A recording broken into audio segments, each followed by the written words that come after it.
bonjour ou bonsoir peuple congolais, ça dépend à l'heure où vous allez kolonangai. Ngai de Ronaldo Christian Bolabia, membre peuple mokonzi, peuple souverain, combattant, résistant, révolutionnaire.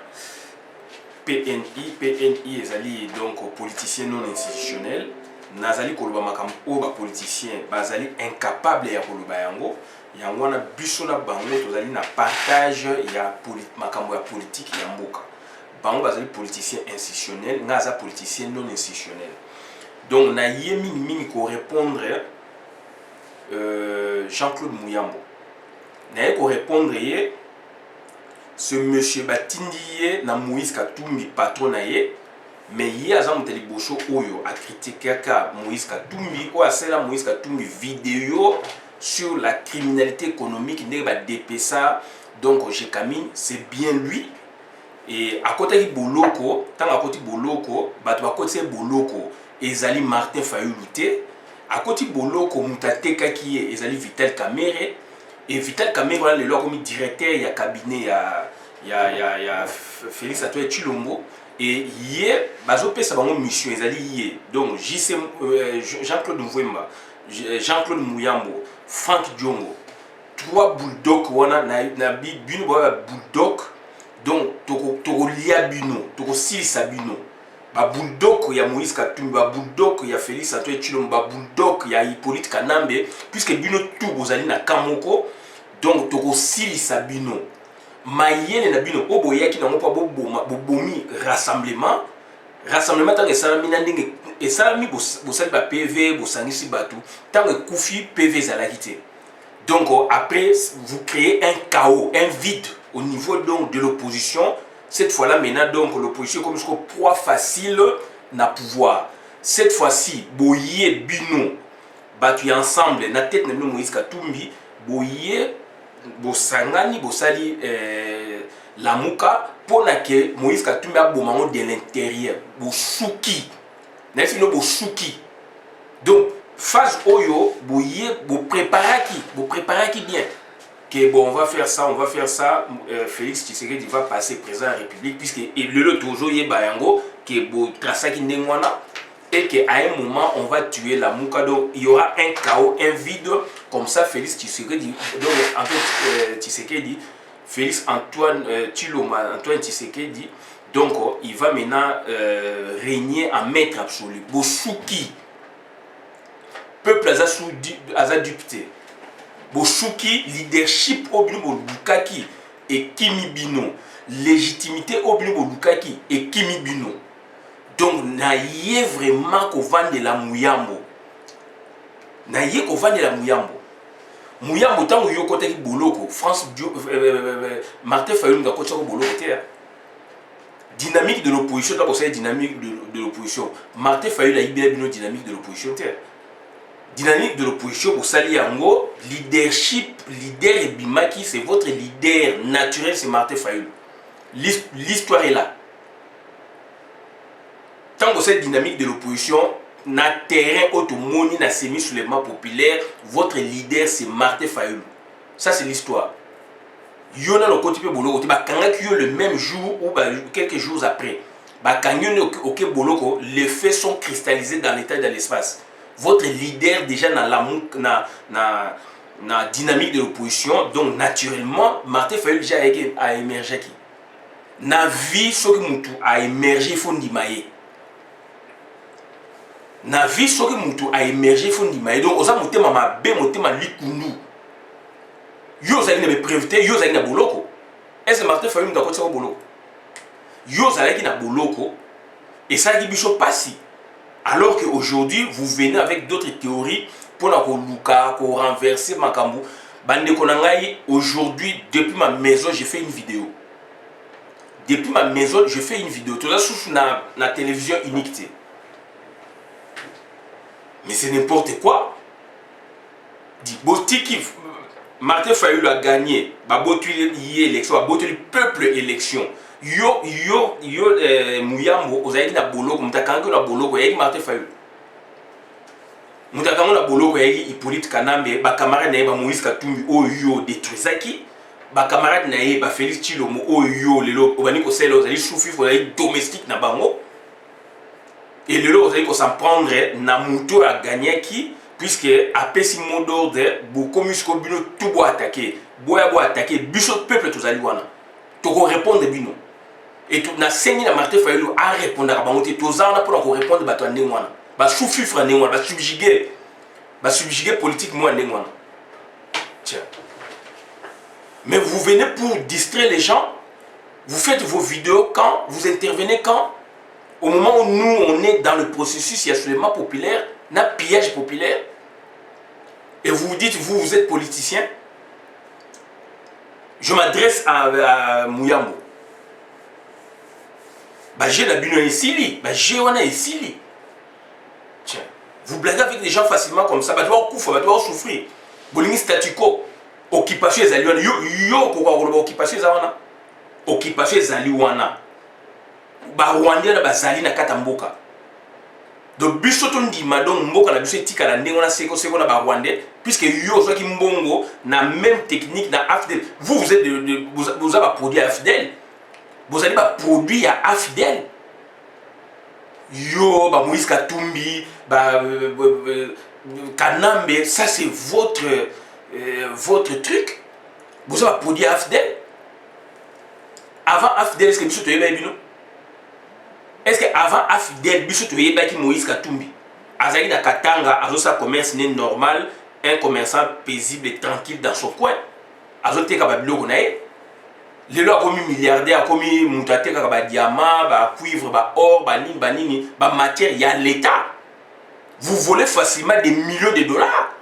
Alors des millions de dollars, ça va mbonga ba projet, il y a ba mboka mususu. Sénégal les lois ça makama minene. Félix Tshilombo, 15%. Azo Bimisa, que ça va projet pour réhabiliter un palais ou 2 palais présidentiels. Alors que 180 millions de dollars, ce sont des grands projets pour la République. Mais il y a une place, il y a au Rwanda, donc Azala l'aise, Banin, alors place Azalio, ils ont tant de contrat na bango, à respecter nos contrats. Et là, on a un pacte signé, mais il y a un pacte, une des clauses, il y a un pacte, il y a un pigeonnier, il y a une place avant. Et il y a le lot pour dire n'importe quoi.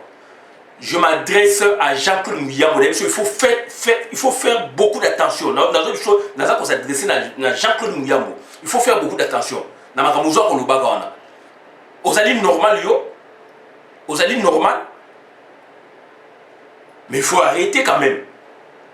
Il faut s'en prendre le bateau, va confisquer le pouvoir. Il faut s'en prendre le bateau, va confisquer le pouvoir. Yo ça problème dans Martin Fayulu. Martin Fayulu a boté le mois si nao. Martin Fayulu a yibé le mbongo nao. Moïse Katumbi mo wana a uta wona et pas la wona Israël. Ou pas la wona na Grèce ou bien na Italie. Moïse Katumbi a un milliard de mwana, baza mbongo ba yibi na Congo. Assez le boy, est-ce que Martin Fayulu a fini Moïse Katumbi? Est-ce que Martin Fayulu na Moïse Katumbi ba soigné au buso peuple toyebi? Ba bundi au buso peuple toyebi? Et ba ouais la ligne puisque popularité et quoi donc ezali na balabala et yé na maboko ya Martin Fayulu. Moïse Katumbi a investi plus de 15 millions de dollars dans la famille à Mouyibi, famille à Tshisekedi à Mouyibi. Pour que Abouma, l'IDPS de l'intérieur, a Tchaki Moutunaye, Jama Kabound, a détruit l'IDPS de l'intérieur.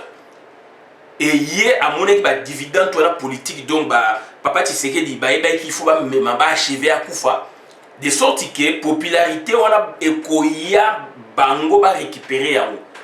Et yo et baki ba plan ba programme wana Félix azana kata masolo et non on ekimi bino et biso ba mususu oyo le to comprendre makamwana d'autres gens comme on a que Congo ezali mboka mo sacré to za na chance mingi puisque imaginez ce que l'égalité bino l'égalité ezako dépend de l'exécutif ezako dépend de la président de la République l'égalité ne va créer Félix na président de la République na yé donc Hippolyte Kanambe légitimité. Mais légitimité, ce qui est quoi avec les Maboka Moïse Katumbi et quoi avec les Maboka Félix Tshisekedi Congo et Koufi. heureusement nzamba confondre bino légitimité kimi bino légitimité ezali lelo pa Martin Fayulu Madidi donc élu du peuple démocratiquement. Et avec cette légitimité, nous, on va reconquérir notre pouvoir, raison pour laquelle on est maintenant, donc on ouvre le processus, n'est-ce pas, il y a soulèvement et pillage populaire. Moutumo a ça obstacle à zate. Obstacle nous sous tout bouka yango, tout détruire yango. Mais on est où? On vit dans quel monde? On est sur quelle planète? Donc Mouyambo azobosa na cible na ye ezali donc cible na ye il faut ezala Hippolyte Kanambe cible na ye il faut ezala bato bakani pouvoir abosani cible na ye akomi ko diriger cible na ye donc akomi ko orienter ba action na ye contre Martin Fayulu. Mouyambo Jean-Claude Mvouemba pareil, Franck Dion on n'en parle même pas. Ba sous-fifre Franck Dion, on n'en parle même pas. Bah complexé. Bah Franck Dion, bah complexé. Boké Bolanda, papa Tshisekedi, Jean-Claude Mvouemba, naza kolobela peyo. Au sali tout, donc Jacques Matanda a sangisa ona papa Tshisekedi, alors yo outi donc aux ali batu ya MP. MPR parti état. Quand on bûche tout au tiki MPR officiellement, yo continue à MPR dans la France. Oye, au sali tout pour la sanction de papa Tshisekedi. Donc, voilà. Et donc, Moïse Katumbi, pareillement, Bata Afdel, Bosali a sali tout a comme ami à papa Tshisekedi. Mouyambo, pareillement. Franck Diongo, pareillement. Franck Diongo yebisanga yo bandi politique no camp. Puisque na 90 tant bakamefunga maki na mona yote. Na mona Mouyambo te, na mona Moïse Katumbi te, na mona donc Franck Diongo te. Na 90 le 24 avril 90 tant basole et bandi. Puisque na okene avant 90 te, bato na yebaki Christian Badibangi, bato na yebaki Jacques Matanda, bato na yebaki ba Mubake, bato na yebaki ba donc Martin Fayulu, bato na yebaki médecin mo Lumbi bo akufaka. Médecin Lumbi ou Numbi, médecin mo bazalaka, tolobaka même que soki donc toujours pouvoir maman yemo puis alors ça maman yemo est reporté comme on a. Il y avait médecin Lumbi. Na photo na vidéo à Kalaï pemé na papa Tshisekedi na baki basa na professeur Liao. Franck Diongo yozalaki wa. Vous êtes des flatteurs donc vous corrompre famille à Tshisekedi, vous pesi ba pourboire ba mbongo pona bozala pemé na papa Tshisekedi ba mona rabino et boye kuna pona ko torpiller bato pona bino bozo ba place. Bato ba bandaki na bango ba ki ba base pona bazo ba place. Vous passez pour dire que ngai na voyagé na papa Tshisekedi mingi boye. On s'en fout. Bino ça problème est-ce que bino Franck Diongo ozaki na boloko, Mouyambo ozaki na boloko. Est-ce que bino boye na problème na Martin Fayulu? Puisque bino boye na boloko. Processus ndenge sami bino bozaka na boloko. Patron na bino Moïse Katumbi ba invalider na camarade na ye makama mbongo nani donc Joseph Kabila. Est-ce que ma camarade etalaki donc Martin Fayulu? Eza ba pesaki $100,000, eza ba boyebo, eza la boyebo, on s'en fout. De bon réduit moutou donc on est moutazan et l'autre côté. Martin Fayulu c'est quelqu'un, il a étudié, il a travaillé et Aza pour vivre dans la moyenne de beau. Aza pour vivre dans la moyenne de beau. Avant pour ça, bah rassemblement la bino toujours vous allez faire vivre famille na yemoko. Dit pourquoi vous avez des idées réductrices comme ça na bandroit à bateau. Mouyambo. Puisque le monsieur est défini populaire, aujourd'hui la popularité nini, mais ndekonangai Mouyambo. Aujourd'hui donc ça dit que motema likundu bazo tinda yo tata mobimba boye et puis aujourd'hui donc des surcroît avocat bâtonnier batinda kayo lokola mwana muke. Pourquoi? Tu dis que politique est ça pour la mayele mingi te boani te, mais quand même otanga yo na Martin Fayulu yo ça la place ni yo na Martin Fayulu besoin de problème nani na yeba yango nano point politique na loba dynamique de l'opposition c'est si la banakala et c'est dynamique de l'opposition bah si ça on est à Martin Fayulu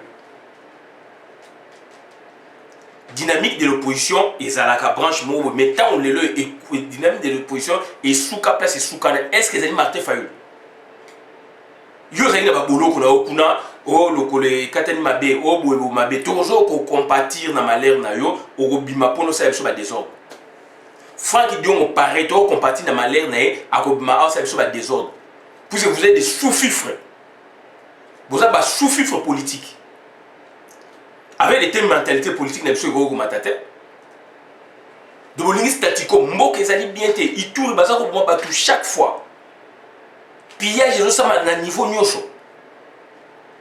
Félix 15% donc à 6 budget presque la moitié budget.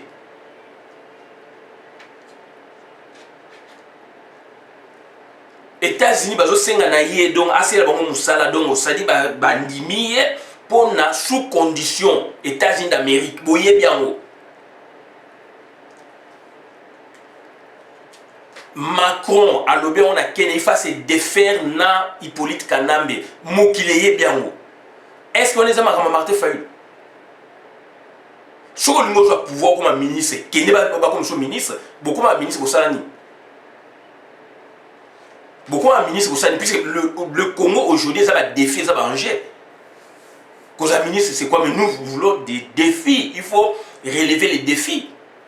Enseignement, ça par terre. Transport et ça par terre, route, transport et ça par terre, communication ça par terre, le secteur à logement, on n'en parle même pas. Il faut qu'on ait des logements. Sénégal a ça au salaire, logements sociaux, location vente avant l'indépendance, bandako quartier désordre. Et ça donc à travers la République c'est la location vente. Et l'autre jour il y a des beaux gens c'est un gros et sont en Congo. Bourse d'étudiants, études universitaires, bonjour, ça va bon, c'est un mot. L'université, c'est ça sous au nord, mettez. La formation, c'est ça bâclé. Formation, c'est ça bâclé. Du boyo au district Batou, au moment où Soko Lingo a pouvoir, qui n'est pas Félix Bachao, Premier ministre. Soko Lingo a pouvoir, qui n'est pas Bachao, vice-premier ministre, Kende. Diongo, Soko Lingo a pouvoir, Kende Kuna. Où est votre point? Vous avez même la base de bino, vous avez la base de. Tu vois ça qui bino, vous comprenez qui était vie de Salamaki, Moutamona Kango, les grands visionnaires, tant papa Tshisekedi Koufi, Lupemba wana et Kei na balabala, c'est né mwana semi. Mais batu ba bomaki en bata rassemblement Moïse Katumbi na Félix Antoine Tshisekedi. Babomi en il y a plus de date 3 mois avant, bango ba ko bomango 2 semaines, 1 semaine avant, ba ko tcha ba date paiement noir. Et Pierre Lumbi, Burundais Rwandais azali na bino wana mutu ya ensemble mutu Kabila professeur Bela Bouaki kake za ko ya ocha journée ville morte. Ba bon mekal shu ba 21. Bon mekal shu ba 21.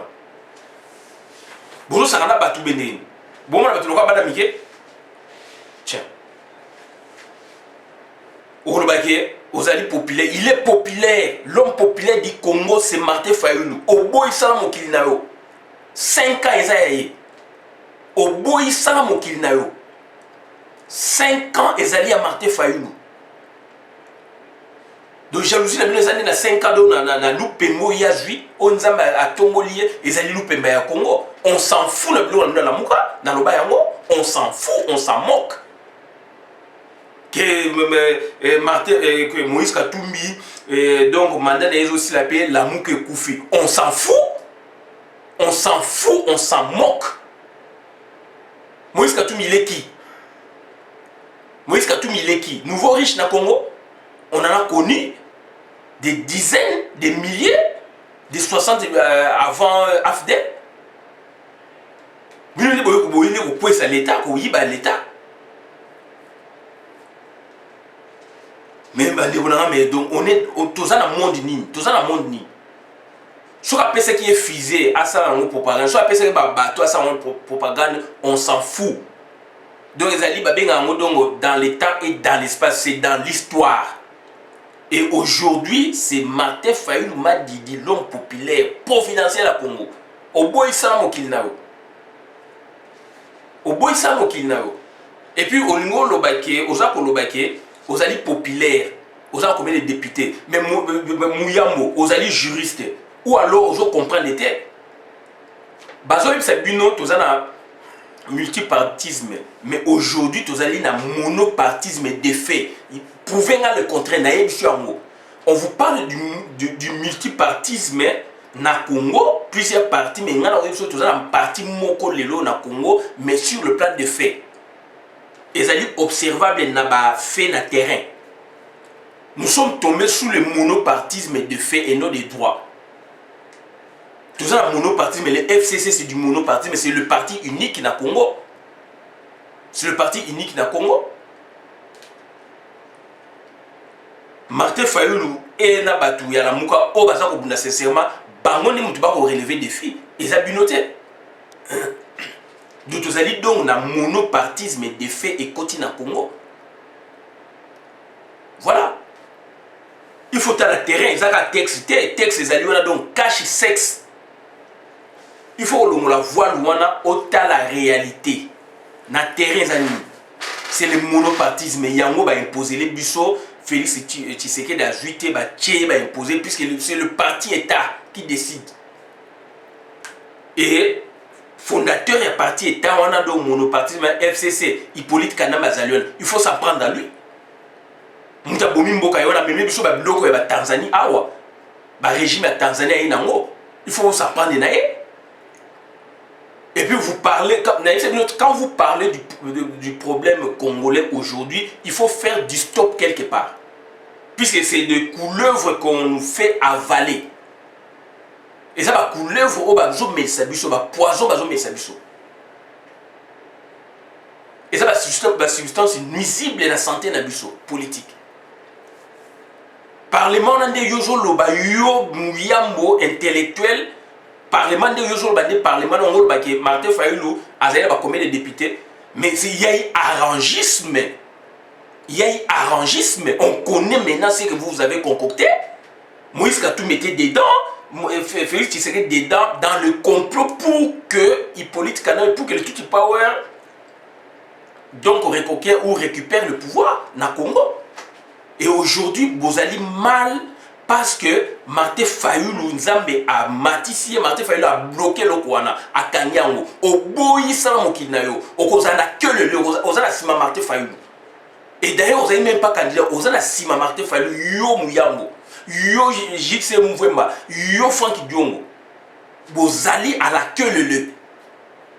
Vous allez à la queue le, au Boïsa Mokinayo. Aux alliés populaires, c'est l'homme providentiel et populaire du Congo. Yewana.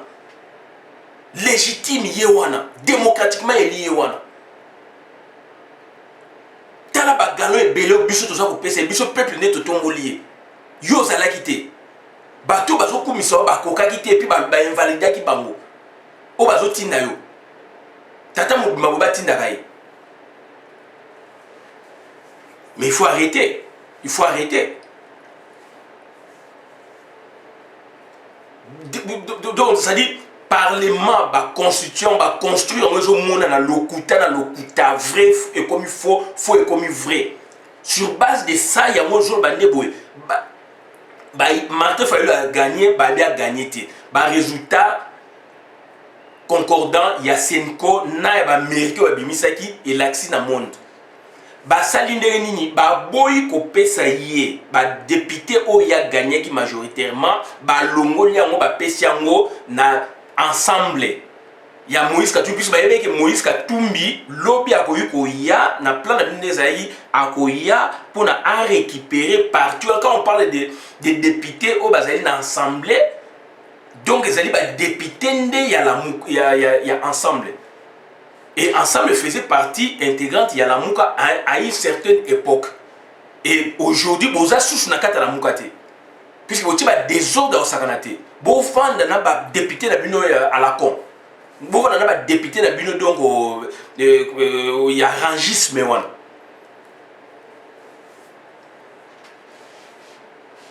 Martin Moïse Katumbi, Azalaki candidaté, député n'a pas outil. Azalaki candidaté na terrain, député n'a pas outil. Les loyaux, député n'a donc député il y a ensemble, puisqu'il n'a même pas de parti politique. Même politique, Oyo, il politique Kanaba Salaki, même politique Moïse Katumbi, donc Azam est un parti politique. A regroupé Bino, puisqu'à foutre Bino Mbongo. Naba logique au bozalaki na ngwana pona kebo kanga masolo ya ngwana mo ba favoriser bino ba pesi bino ba député alors que vous ne devez même pas avoir des députés. Yango discours wana lelo ozo ya na yango on en a parlé déjà yoza na boloko. Manefo ba basaki yoza na boloko.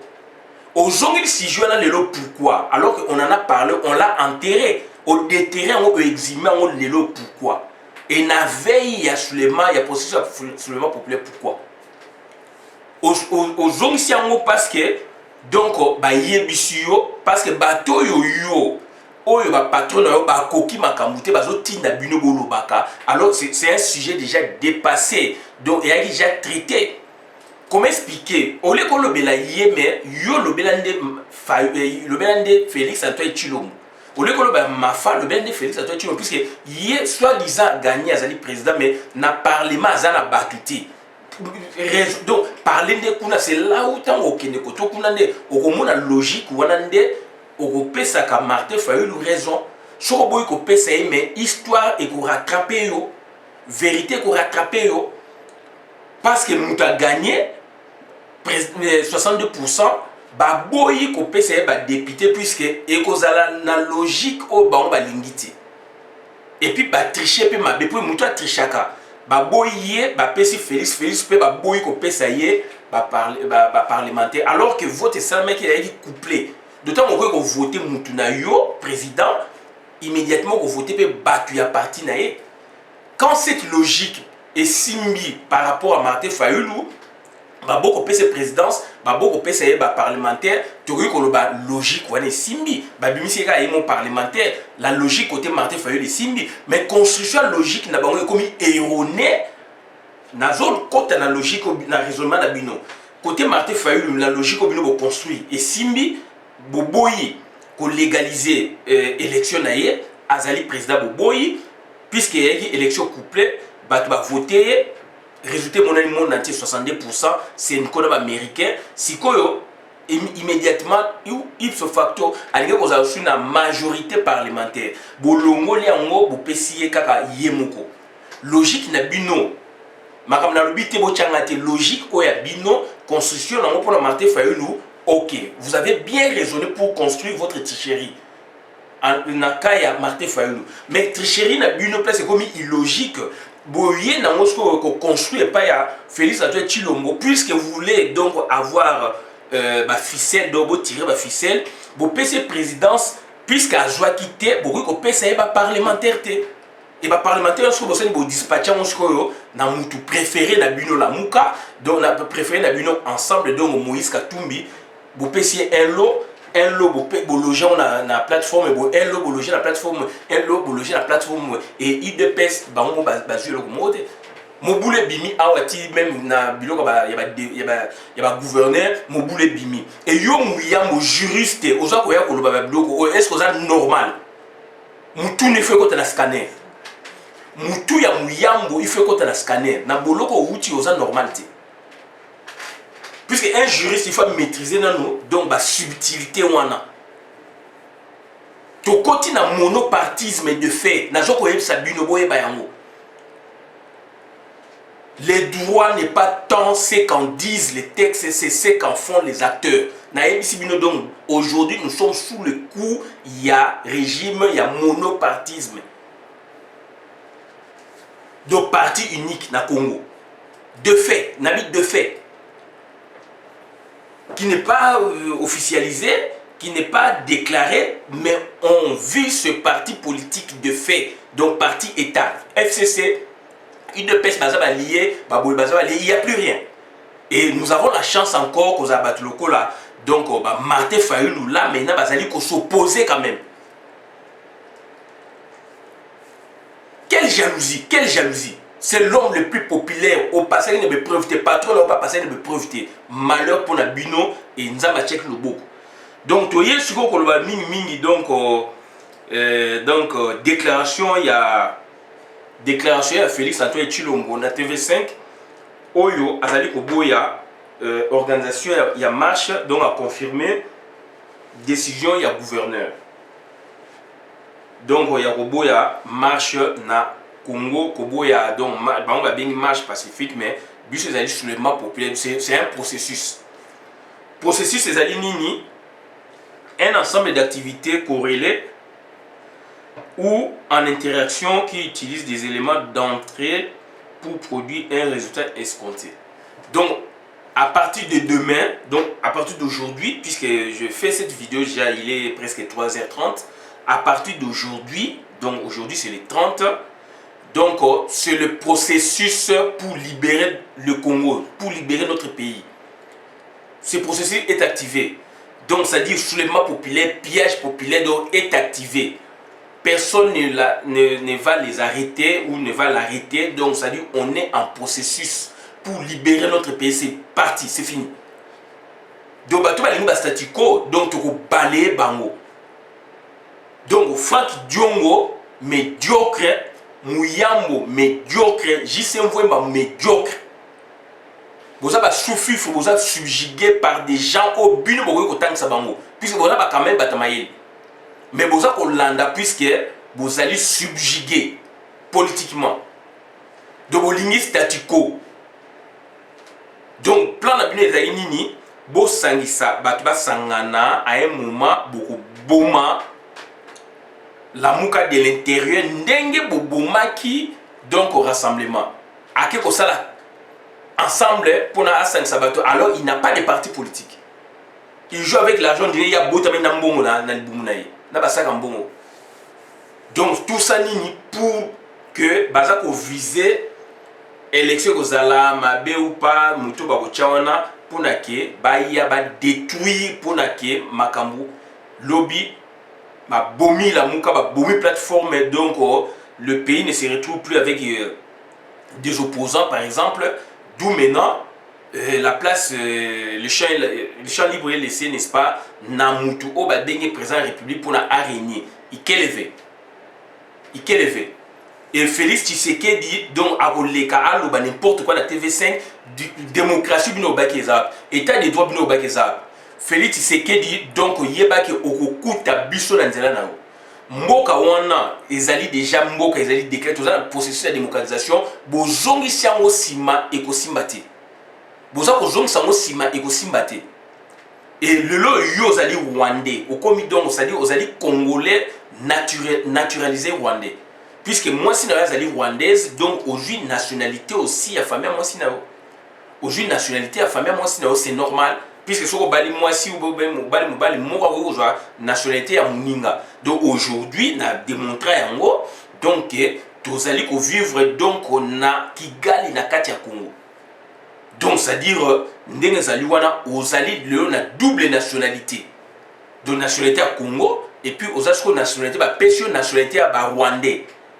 Pour na ba sécuriser yango zo sa makamo en tant que Rwandais. Félix Tshisekedi azali kosama en tant que Rwandais puisqu'il est devenu, donc il a obtenu cette naturalisation. C'est pas possible. Le pays est vendu. Comment expliquer un Congolais comme ça, donc moi na Tshisekedi, le loyo aya ateka mboka polele ndenga teki mboka boy. Qui pouvait croire na babilo ndengwa? Donc à Tekimbo aza ko anéantir tout, aza ko pesa makam tout l'avantage ya ba Rwandais. Et bata bonde biso to komisa bango. Bata bonde biso to ba kimbo ezali bien. Hippolyte Kanambe lelo avani nien calme ba rubwiza ba vani calme yo comme ko sala sale boulot pour na ke mboka na biso mboka ba koko na yo ya ba koko na ngai ezala détruit. Rwanda et Tomama et Kennedy Bosso. Quelle sorte de philosophie politique? Quelle sorte de pensée politique? Quel développement aux la Bissot? Congo tout ça na tout et bozo tinda ba tuloko ba muyambo bozo tinda ba Franck Diongo puisque baza a besoin de pouvoir. Baza a besoin de pouvoir mais so baza a besoin de pouvoir ba s'en prendre na bateau ba kani pouvoir. Biso toza ko réclamer pouvoir ya biso toza li peuple et incarné par Martin Fayulu Madidi. Vous jouez, vous jouez moto, vous na moto. Vous allez trop faible dans le débat politique. Puisque vous allez préparer à devenir politicien. Vous allez ça masolo moussous. Vous allez battre la musique. Vous allez battre la politique.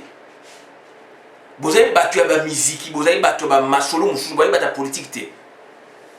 Mouya mozonga na barreau. Vous allez donc avocat zonga na barreau. Donc vous n'êtes pas appelé à faire la politique, si je comprends. Si je comprends, vous n'êtes pas appelé à faire la politique. Puisque bateau et au bateau sa politique, à Mboka Moussouline, tout ça, France Awa, jamais va se comporter, se comporter. Jamais. En Afrique, kaka, toké na Namibie, il y a des politiciens namibiens, jamais va se comporter comme Ndenge Bozali. Opposition comme pouvoir. Toké na Botswana, jamais va se comporter comme Binonde Bozali. Jamais. Même en Afrique du Sud, jamais. Surtout que sur le Maroc, pareil, jamais. Excepté quelques pays africains, ils ont la désordre, mais Tokene Kaneti, Tolobaneti, il y a Kenya, jamais. Kenya est une histoire dans le monde pour la première fois, l'élection présidentielle, ils allaient annuler la Cour suprême et la justice à Bango. Bah, reprenant l'élection. Et à chaque fois, quand il y a problème, on a gagné, donc le déprotagonisme au président de la République, au premier ministre, va faire démarrer le pays. Chez nous, Bolini depuis 2006. Et si on est yango makamibini polele et yo muyambo koye la biso philosophie ni on va apprendre biso ni ba sous-fifre ba médiocre politique. Jean-Claude Mvwemba okoye la biso ni ba médiocre politique. Franck Diongo okoye la biso ni ba médiocre politique. Bozo jouer la batou bendeng. Le problème de populaire c'est quoi? Moutazali populaire jusqu'à la preuve du contraire. Il a du coffre électoral. Azana coffre électorat. Azana électorat. Bien besoin électorat, s'il vous plaît. Azana électorat. Azana coffre électoral. Sur le problème est Zali na Congo. Que Batba Sangana et Kozala Félix Tshisekedi d'un côté, d'autre côté Martin Fayulu. Et Moïse Alingaki Abkumbelango. Bosuki. Bokosuka. Tozali wana tozali réveillé éveillé toko souki sabino. Quelle sorte de politique, quelle sorte de comportement politique bozanango, quelle sorte de vision politique bolingo na Congo. Toza ko détruire yango. Plus question de complaisance, toza ko détruire yango. Mais non, mais c'est trop, c'est trop. Toza ko détruire yango. Donc, autre chose, on a dit que la vidéo malam dans la communauté, Ngai Christian Bola Biama, membre peuple souverain, Nazali combattant, révolutionnaire, donc PNI, politicien non institutionnel. Makamo politicien zo kolobate ngana za kolobayango et na kolobayango na ko défier bino. Na ko défier bino. Débat tozali prêt à débat boya. Muyambo débat boya. Jean-Claude Mvwema débat boya. Même tout ça à distance. Franck Diongo, débat boya, tout ça même la distance. Quelle sorte de politique au Mboya Batou, côté Batou va vivre infidèle durant 20 ans, Bano va comme le 22 ans, donc on a un comportement normal. L'habitude dans la force d'habituer même à l'inhabituel. Alors que donc nous on a vécu autre chose. Nous avons notre ethos à nous, social, politique, économique à nous. Et vous venez maintenant donc nous imposer d'autres ethos. Non, tu as une manière de façon de raisonner de vivre au Congo. Tu as restaurer. Donc, lobby déjà, débit absolument populaire, n'a pillage populaire. Allez piller, vous allez retrouver votre compte. Il faut détruire ce Congo-là. On va les reconstruire, on a des moyens. On a des moyens. N'est-ce pas, Mouyambo, Moïse Katumbi, Aïba, Atsala, Boya, Zali, criminel économique, c'est pas Mouyambo. Mouyambo, après, ça les soigne. Vous qui les suivez, pourquoi vous les suivez même? La jalousie s'installe, la jalousie mal placée, Zaliwana, et ça, comme on a clairement. Vous avez une preuve. patron na yo Moïse Katumbi azaki pe le preuve te et ça la pesa ba 1 milliard on s'en fout après ça na contexte ni na circonstance ni est-ce que ba swana na Franck ba swa yé botu na yé patron na yo Franck Diongo JC Mvwemba Jean-Claude Mouyambo patron na bino Moïse Katumbi botu na yé soki yé na mafa ba swana c'est la jalousie et bino jalousie est-ce que et continue na bino mbaramoko est-ce que baswana likamni baswana te mutu a gagné yewana boko ko créer mutu so bobi bo créer qui oui nzamba tie loboko boko créer pe mutu pe esimite kabila pe kuna tcheki ba mbonge belé ko leka bino a créer mafa esimite a créer mutu bo esimite le bongo de faire bongo changer histoire tozali wana to ko zongi sa histoire na contexte nango soki ya pesa ki fusée a pesa ki bateau a pesa ba moyo bino bo conséquent bo moni pona ya komande mwana to boyite puisque vérité pe koyeba naka soka yem da pesa ki ba moyo pona bino donc mutaza na mbongo na Congo eza Moïse Katumbi mbongo na ndira utela na libuma mama na baona ya papa na bango donc mbongo wana oui yem da pesa ki a pesa ba fusée a pesa ba nini boy mais le boko pe nza mesala mai chanda yona ba pesa ba moyen ba moyen ba pesa ki na kabila baza pe na pouvoir est-ce que Simbadi Félix yo ba pesa ba moyen baza pe na pouvoir est-ce que Simbadi si Félix ne ba trichelele yé pour la comme place wana donc il faut arrêter quand même chance à mutelo baka mayela mutu pe sala ka na terrain bolingo pe ba bazara ngo ba manifester ngo na terrain voilà d'autant vous allez insolent ba ko laksa insolence tant on a manqué de respect par la manque de respect voilà donc il faut arrêter quand même il faut arrêter donc Moïse Martin Fayulu vinae donc Moïse Katumbi ni mtale sakaye abiki sakaye donc ba classe ya sali ba misala mayelo azana ngo Moïse Katumbi mbongo ya joie ki Moïse Katumbi il faut arrêter quand même il faut arrêter. Et Moïse Katumbi il faut arrêter quand même. Et Moïse Katumbi Moïse Katumbi yé ne muta créé mutu boy. Yé contact na yé na Martin Fayulu bandika. Voilà, donc il faut arrêter. D'autant que mutu chance na yé ndimami nous pembanaye et monani il faut beau consolider en haut, beau pousser en haut likolo liboso. So beau boy beau qu'on doit foudre. Donc Moïse Katumbi donc ça dit il faut arrêter ko tinda batu na wana ngai na ko répondre ka bango et na ko répondre ka bango comment na yo ko bimaka puisque to yebi ba jona ndenge salama donc il faut arrêter bo swani na Martin Fayulu te donc ça dit ezali combat politique tant yo lingi combat politique obimsaka batu na po ba n'importe quoi c'est votre problème so ko bongo ko doit pouvoir nous on n'est pas dans ça. So beaucoup de pouvoir bobo c'est une cible na bino za Martin Fayulu ti cible na bino za Martin Fayulu ti et nazo senga na ba internaute bato bozo ko lande il faut même pas suivre ba médiocre wana o ba n'importe quoi il faut même pas les suivre ce sont des vendus ce sont ba cinq personnalités bato ba détruire Congo za bangwana bato ba détruire Congo za batwana. Il faut même pas les suivre. On a eu la vidéo madame na compte la communauté ngai Christian Bola bien maman ba peuple mokoni peuple souverain abi merci. Donc on a sengi na peuple congolais donc au déclenchement il y a processus na biso ezali activé aujourd'hui. Donc soulèvement et pillage populaire na Congo. Ba militaire wana donc tous ça a besoin na bangoti puisque ce sont des Rwandais donc tant ba koti ba on a Congo na vali ya Félix Antoine Tshilombo bakokutana na biso na terrain donc on a été ko ba ngwana suki merci.